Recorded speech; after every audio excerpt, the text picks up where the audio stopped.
Leader of the third party. Thank you, Honourable Speaker. 2 years ago, the world watched in horror as Russia escalated the war in Ukraine, starting the biggest attack on a European country since World War II. This moment in history is a stark reminder of the fragility of peace, the horrors of war, and the urgent need for global solidarity and action towards a sustainable future. Russia's invasion and the well-documented brutalities inflicted by soldiers show a blatant disregard for human dignity and the principles of sovereignty and self-determination. The images and stories that have emerged from the front lines and affected communities are heart-wrenching.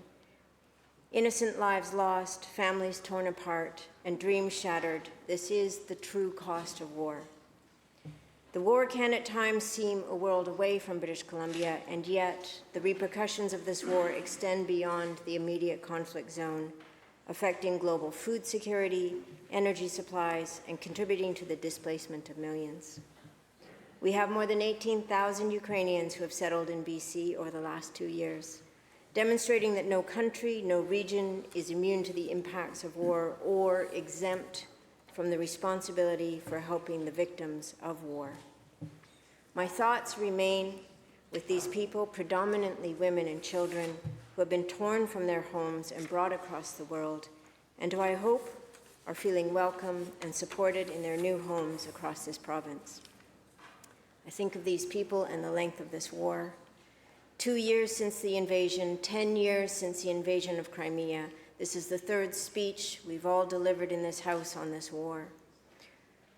I've spoken about the dystopian feeling of watching a dictator invade a democracy, of the optimism of watching communities rally around the world in support of Ukrainians, of seeing countries willing to live their values in support of democracy.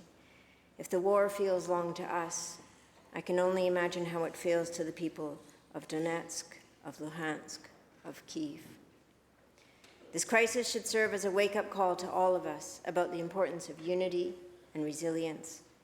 We must work together to build a world where disputes are settled not on the battlefield, but through dialogue, understanding, and mutual respect.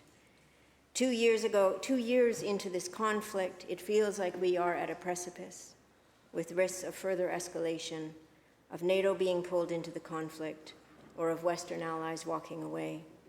People across Ukraine are facing shortages of food, water, and medical supplies. As this war continues, I urge all parties to remain hopeful and resilient, to remain committed to peace and to supporting our Ukrainian allies, to rise above the mistrust and disinformation stemming from Russia, and to continue ensuring that British Columbia is a welcoming haven for all Ukrainians who have need of it.